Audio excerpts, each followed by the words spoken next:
ادبن ذرا دور دور ہٹ کے لیٹ گئے تو محبوب نے بھی سستانا چاہا، آرام کرنا چاہا، تو ایک درخت کی ٹہنی کے ساتھ قریب محبوب نے اپنی تلوار کو لٹکایا اور حضور علیہ الصلوۃ والسلام بھی آرام کرنے لگے۔ ایک شخص کافر تھا، وہ آیا، اس نے دیکھا کہ قریب کوئی صحابی بھی نہیں اور حضور آرام فرما رہے ہیں، تو تلوار لٹکی ہوئی تھی، اس نے وہ تلوار اتاری اور نبی پاک پر تان لی۔ حضور فرماتے ہیں میری آنکھیں سوتی ہیں، دل میرا جاگتا رہتا ہے۔ محبوب نے آنکھیں کھولی تو کہنے لگا بتائیے اب آپ کو کون مجھ سے بچائے گا؟ آپ کی زیادہ توجہ ہے میری بات پر؟ آپ نے یہاں سے مضبوط رہنا ہے، یہاں سے۔ بندہ بیمار کون ہوتا ہے؟ جو یہاں سے بیمار ہوتا ہے۔ بندہ غریب کون ہوتا ہے؟ جو یہاں سے غریب ہوتا ہے۔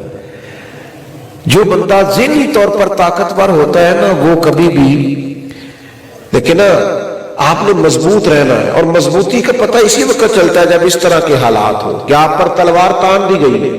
اب پتہ چلے گا آپ کی عقیدے کیا ہے، آپ کا نظریہ کیا ہے، اب پتہ چلے۔ یعنی ڈاکٹر نے رپورٹس دیکھ کے کہہ دیا ہے کہ تیری رپورٹیں ٹھیک نہیں ہیں، پتہ نہیں کیا بنے گا۔ اب کچھ تو بات سن کے مر جاتے ہیں، اور کچھ عقیدے والے لوگ ہوتے ہیں، وہ کہتے ہیں ڈاکٹر صاحب آپ ٹھیک ہی کہتے ہوں گے، پر اپنے علم کے مطابق کہتے ہیں نا، ہوگا وہ جو میرا رب چاہے گا۔ یہ لوگ ذرا زندگی گزار لیتے ہیں، یہ ذرا طاقتور ہوتے ہیں۔ میں آپ کو کہہ رہا ہوں کہ عین اس وقت جب ایک سخت خبر ملے، صبر کیا ہے؟ علماء نے صبر کی تعریف لکھی ہے حدیث پاک کی روشنی میں، آپ پوچھئے گا صبر یہ ہے کہ عین جب مصیبت پہنچے اس وقت جو صبر کرے وہ صبر ہے۔ 2 مہینے کے بعد کہ مجھے صبر آ گیا، تو صبر بھی آیا، زخم بھی ٹھیک ہو گیا۔ صبر تو اس وقت کرنا تھا جب عین زخم لگا تھا، تلوار تان لی اور کہا کون بچائے گا؟ یعنی میں اور آپ ہو نا، اگر اپنے اور آپ کے لیے مثال دیتا ہوں تو رات کو چھت پہ نا اگر بلی ہو، وہ چاہے بلی ہو لیکن کوئی چیز بج رہی ہو نا، تو کئی دفعہ تکیے کے نیچے سے موبائل بھی نہیں نکلتا بندے سے۔ او بھائی تم مسلمان ہے، تم مومن ہے، اتنا کمزور کیسے ہو گیا؟ اتنی زیادہ تیری طبیعت کے اندر جو کمزوری ہے یہ کیسے آ گئی؟ کیا بستر پر موت نہیں آئے گی؟ بندہ مومن اور ڈرے کمزور ہو، یہ کیسے ہو سکتا ہے؟ نبی کریم داعیہ اللہ ہے، حضور نے عقیدہ توحید و رسالت کی روشنی دے کر ہمیں مضبوط کر دیا۔ اس نے نبی پاک پر تلوار تان کے کہا اب آپ کو کون بچائے گا؟ تو نہ میرے رسول پاک پریشان ہوئے، نہ حضور کے چہرے پر کوئی آثار پریشانی آئے، وہی لیٹے لیٹے اطمینان۔ یہ ہے جو حضور نے ہمیں سکھایا ہے۔ وہاں لیٹے لیٹے بڑے تحمل سے، بردباری سے، وزاداری سے، ہنستے مسکراتے ہوئے حضور فرمانے لگے مجھے کون بچائے گا؟ مجھے میرا اللہ بچائے گا۔ یہ طاقت ہے جو حضور نے ہمیں دی ہے، مجھے میرا، اس میں بڑی طاقت ہے۔ لیکن یہ لفظ جیت کے کہا کرو، ہار کے نہ کہا کرو۔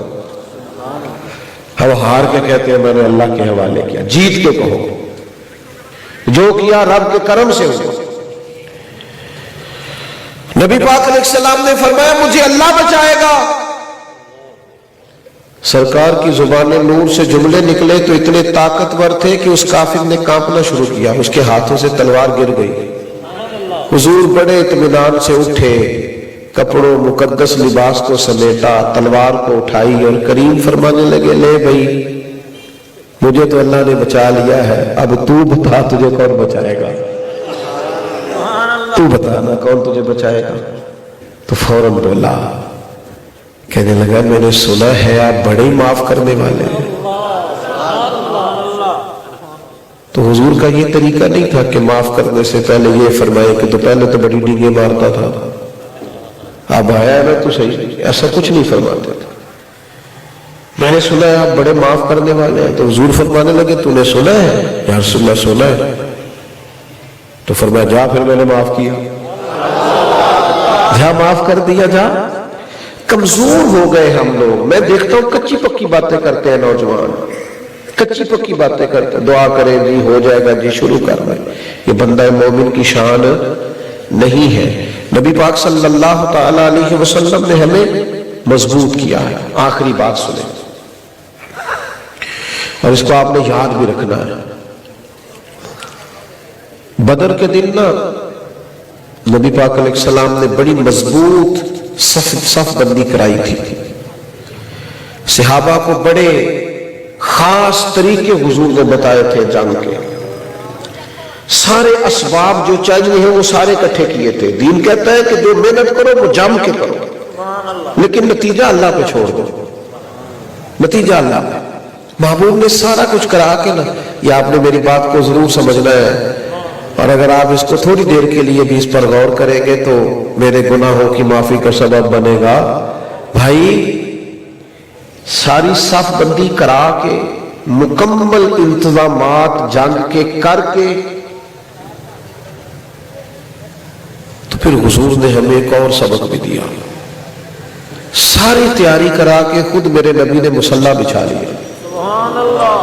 بدر کی ساری رات حضور نے نماز پڑھی ہے. ہم نہ محنت کرتے ہیں لیکن رات کو مصلی نہیں بچھاتے. ہم کوشش کرتے ہیں, جدوجہد کرتے ہیں, ڈیوٹی پہ جاتے ہیں, لیکن سردیوں کی لمبی راتیں بھی ہو تو اٹھ کے تہجد نہیں پڑھتے.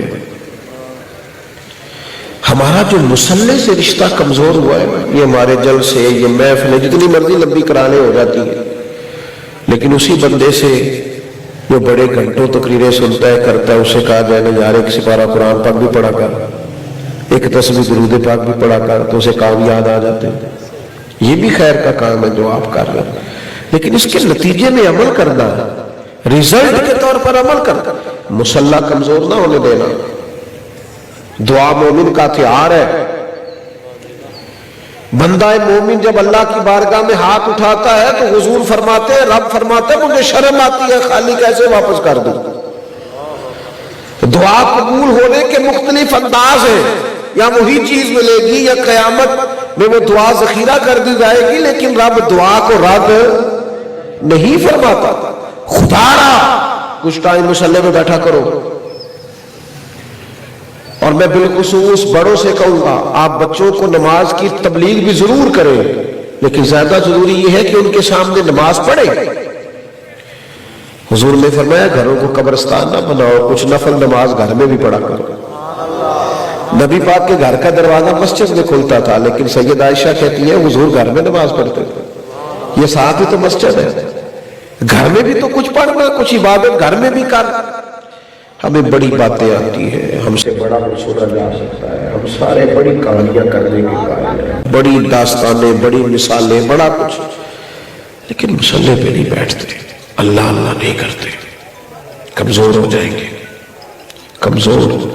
ہمارے استاد صاحب فرمایا کرتے تھے, میں جب درس نظامی مکمل کر کے آیا تو میرے والد صاحب تہجد کے وقت اٹھتے تھے, تو مجھے ایک دن کہنے لگے حافظ جی جس میرے رابرہ بھی نہیں سی کرنی تھی انہیں پڑھا لکھن دا کی فائدہ آیا. شعوری زندگی تو رہی نا. ویسے میری طرح کے بندوں نے, علماء کی بات نہیں کرتا, میری طرح کے بندوں نے کچھ حدیثیں اپنے حق میں سمجھ لی ہیں. وہ کہتے ہیں جی حدیث میں آیا ہے کہ عالم فجر عشاء سے لے کر فجر تک سویا بھی رہے نا, عشاء پڑھی جماعت سے فجر پڑھی تو عبادت کا ثواب. تو میں نے کہا یہ حدیث امام اعظم کو بھی تو آتی تھی نا, اور اسے بڑا عالم بھی کوئی نہیں. یہ غوث پاک کو بھی تو حدیث آتی تھی, ان سے بڑا عالم ہے, لیکن وہ تو ساری رات نفل پڑھتے تھے. انہوں نے تو اپنے حق میں فٹ کر کے نہیں کہا کہ بس ٹھیک ہے چھٹی. آپ پر پابندی نہیں لگاتا دین کہ آپ ضرور ہی ساری رات عبادت کریں, لیکن میرے عزیز آپ مضبوط ہو جائیں گے, طاقتور ہو جائیں گے اگر مصلی مضبوط ہوگا, آپ کا دعا سے رشتہ مضبوط ہوگا. میں جو باتیں آپ سے کر رہا ہوں صرف وہ کر رہا ہوں جو میرا دل اور میرا ضمیر اور میرا قلب کہہ رہا ہے کہ یہ بات ہونی چاہیے. ورنہ مجھے شاعری سے بڑا شرف ہے, میں بہت ساری باتیں آپ سے کر سکتا ہوں. اپنی طبیعتوں کو مائل کریں, اپنی مزاج کو دین کی طرف موڑیں. آپ اتنی بڑی تعداد میں آئے ہیں, اگر اتنے سارے لوگ یہاں آئے اس سے آگے بھی صبح فجر کی نماز میں نظر نہ آئے تو پھر یہ بات بڑی قابل توجہ ہے کہ ہم نے دین کو کیا سمجھا ہے، پہلو کیا لیا ہے دین کا۔ مجھ سے ایک دوست نے پوچھا تھا والد صاحب انتقال کر گئے تو کیا کروں، تو میں نے کہا نماز پڑھا کر۔ کہنے لگا جی وہ تو میں پڑھوں گا ہی لیکن ان کے لیے سال ثواب۔ میں نے کہا تو 5 نمازیں پڑھے گا تو ہر نماز میں کہے گا نا ربنا اغفر لی ولوالدین، یہ پڑھا کرنا، پہلے یہ تو شروع کر تاکہ دعا تو شروع ہو ہر نماز میں۔ تو اپنا ذوق یہ والا بنائے۔ اللہ کے حضور دعا کرتا ہوں جو میں کہہ سکا ہوں اللہ قبول فرمائے، جہاں بھول گئے اللہ تعالیٰ درگزر فرمائے۔ اب آپ نے ایک بات میری اور ماننی ہے، مانیں گے انشاءاللہ تعالیٰ؟ مفتی صاحب کا خطاب رہ گیا ہے، کچھ دیر حضرت آپ کی مہربانی، میں نے جو کہنا تھا میں کہہ چکا، کچھ دیر حضرت بیان کریں، لمبی ہو جائے گی بات۔ میں نا جی اچھا جی ایک بات اسی موضوع سے اور متصل کر دیتا ہوں آپ کی خدمت میں، سب کہہ رہے ہیں، ورنہ یہ ہے کہ آپ کو دیر سے آئی تھی جب کہا گیا تھا کہ عشاء کے فوراً بعد آئے، تو آپ نے تو کوئی بات بھی نہ مانی۔ میں نے کہا صرف شاید 12ویں صاحب ہی نہیں مانتے، آپ تو سارے ہی نہیں مانتے۔ اللہ آپ کو خوش رکھے، آپ توجہ فرمائے بات بات۔